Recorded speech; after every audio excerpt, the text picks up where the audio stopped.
Morning, thank you for coming. My name's Nicola and I'll be conducting an interview today. Thank you. My name's Paul. Thanks for the invitation. It's nice to meet you. Nice to meet Looking you. forward to it.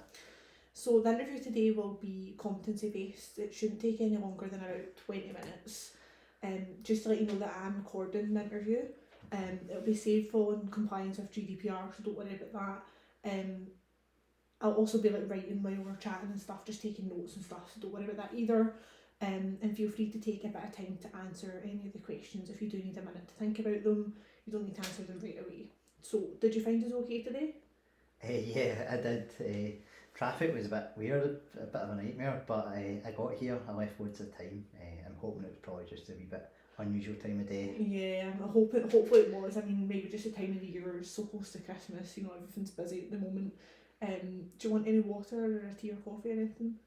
No, thank you. I'm okay. I'm one of those strange people that doesn't really drink tea or coffee, which is Oh, rare these days. okay, no problem. Just let me know if you do change your mind though during the interview if you want a wee water or anything. So I'm just going to run through the role a little bit before we jump into the interview itself. To give you a better understanding, just from obviously you read the role profile, but just to give you a little bit more depth. So the role will be customer focused, and you'll be greeting customers, taking orders, as well as taking payments and liaising with like the kitchen staff. So there's quite a lot of different people to be dealing with. Do you have any questions about the role or the interview before we proceed? No, I'm okay. I've worked in the hospitality industry quite a bit, so I suppose I know what to expect, and I'm happy to go ahead. Thank you. Perfect. So I did see from your application, as you said, that you do have previous similar experience. So I'd just like to delve a little bit deeper into that with some questions. So first one being, please can you talk me through a time when you've delivered excellent customer service? What was the task at hand and what was your approach? Oh, so here's a good one. Once a customer came in with their young son, and it was the young son's birthday, and I think they were really, really stressed out. So I thought, what can I do to make their experience more positive? So what I did is I went and asked my manager if we could do anything for the young boy's birthday, and he signed off a voucher. So I went and got an envelope and a voucher, and I proceeded to give it to the mother. So and the boy, so they could return for a wee meal for two at another date on us as a wee birthday present. Great. Okay, so what was the outcome? I'm assuming the customer was pretty happy with Yeah, that. so the customer actually posted on one of their social media accounts, tagging the restaurant, mentioning me for my customer service skills, and said it was quite a hard day for them and it really a stressful day, and it kind of made their day a lot better. So I felt really good about that. Good. And is there anything you think that you would do differently next time? Honestly, no. I felt I made the person's day, I made the wee boy's day. It's just a simple gesture, and I was really happy with how I conducted myself. Great. Great, thank you. Can you tell me about a time now when you managed your time at work effectively and what time skills you were working to? Ooh. So, in my current job, I regularly do the rota for the staff, and because we've got such a varied workforce, like part-time people, full-time people, loads of students, I've got the responsibility to them. I've committed to them to have the rota out with 3 weeks' notice. So for me, this allows the staff to plan their lives around the rota, and they've got good notice. And I suppose for me, this was quite difficult around September time when the new uni students were starting classes, Yeah. and that was like kind of during sort of Freshers Week time. But that Freshers Week time is also the busiest week of the year for the business. Yeah. Everyone's availability changed, so I had to kind of adapt really quickly to sort of a lot of changes. And what happened in the end? So we ended up going on to have a record sales week that week, including 2 record sales day. I think we beat it one after the other. But we were fully staff throughout the week, and despite it being like busy, I felt like we were always under control and all the customers were leaving really happy, so I felt like it was a job well done for everybody. Great. So what insights do you think that experience has given you then? I suppose I've learned that I need to adapt quite quickly in this role, thinking with feet, particularly with a young student workforce with like, well they're not all young, but with like different availabilities and short-term commitments coming up. So while it's my responsibility to keep the restaurant staffed, it's also my responsibility to make sure my staff are happy with in the role. So I've got a responsibility to both, and I need to adapt quickly to that. Great, perfect. So now could you give me an example please of a time where a customer had a concern, and did you communicate with them effectively, or how did you communicate with them? Ooh, so this one was a good while back, but it's always stuck out for me. I had a customer come in who was pregnant, and she asked if her eggs were line stamped. So I didn't know this information off the top of my head. It's something I'd never really heard of before. So I let the customer know that I would check with the kitchen staff for them. So I went away and I checked, and the kitchen confirmed that they were not line stamped. So I went to the customer, I told them this, I apologised, because obviously it meant they couldn't have the eggs. Pregnant person not getting what they want, so I was really sorry. But I did offer loads of alternatives to the eggs, kind of accompany their dish from the menu, and they were really happy with that and happy with their choices and able to choose something else. Good, okay. And what obstacles do you think that you had to overcome? So what always sticks out for me, it was just a complete lack of knowledge in this particular query. Like, normally I have an answer, but I didn't on that occasion, so I now understand this and I'll be able to confidently convey the answer to future customers, and I have been able to do that. Future pregnant customers that have asked that question another couple of times. Yeah. And I suppose I'm assuming the customer was either happy or not happy. What was the outcome, and did you learn anything from it? So the customer was happy with their meal. I offered them alternatives, went through the menu, and we kind of, it was almost like build their own meal at the end of it. It was great, they were delighted. And I suppose for me, I was able to pass on to the chef that it's maybe worth looking into this, get into stocking line stamped eggs, because we get it from a wee local provider, just to avoid like future, even just a handful or something, future customer disappointments, because it was someone had to change their meal about effectively. And I suppose in that a lot of people look for, oh, do you get them from a local farm and stuff, so you haven't adapt your kind of usual answer, I suppose, and that stuff from someone who's looking for something different requirement. Perfect. Now can you describe an occasion where you've organised an event successfully? Oh yes, so I was in charge of the marketing for the restaurant during the recent Freshers Week campaign. So yeah. Great. And what did you have to consider for the event? Lots of things, I suppose. Had to have sort of marketing material available to me or make it.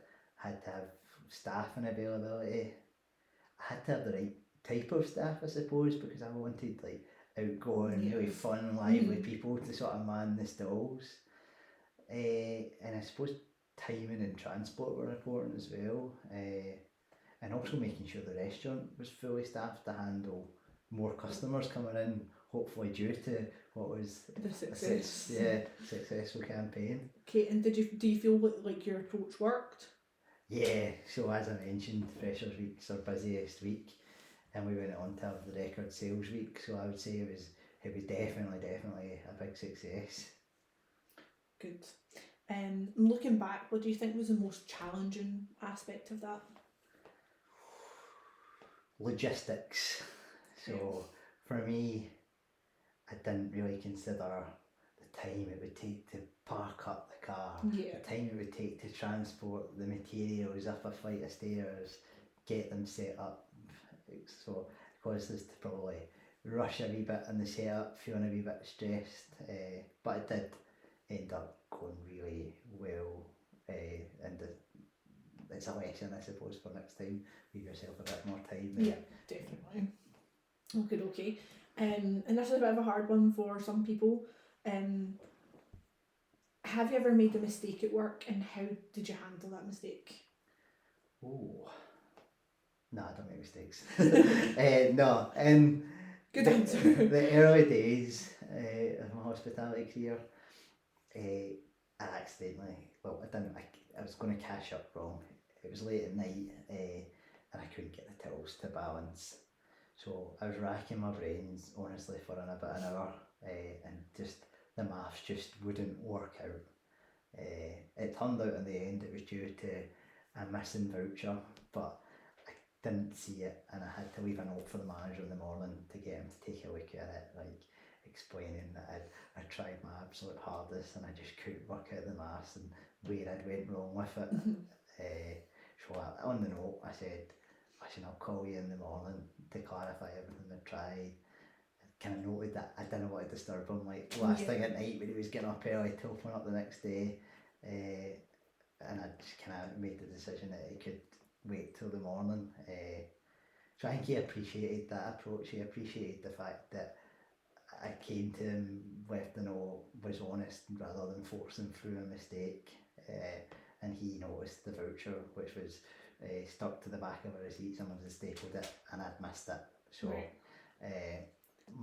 He was really understanding, and I felt bad that I'd make the mistake, but for the future I learned, like, keep an eye on the receipts, check the back of it to make sure I put in the accurate maths at the end of the night.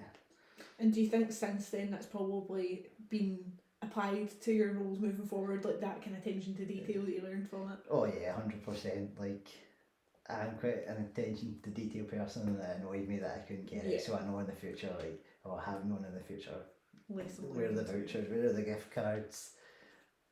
Great, okay. And just a bit about this particular role, what challenges do you expect to face in this role, and how might you handle them? So I suppose I have to face the challenge of, like, managing ever changing guest expectations. So this can kind of, it's coming about more and more recently because of all these, like, online viral trends that change what customers want from like an experience. So for me to handle this, I need to use communication skills, I need to use research skills to make sure I'm up to date in all the regular trends, conduct sort of customer surveys to determine more accurately what the guests and customers want. But for me, I've got, like, a passion for the hospitality industry, so I always want to ensure that all customers have a positive experience and get what they're looking for at all times. So it's in me. And how would you handle, I suppose, with the trends, dealing with, like, the kitchen staff, for instance?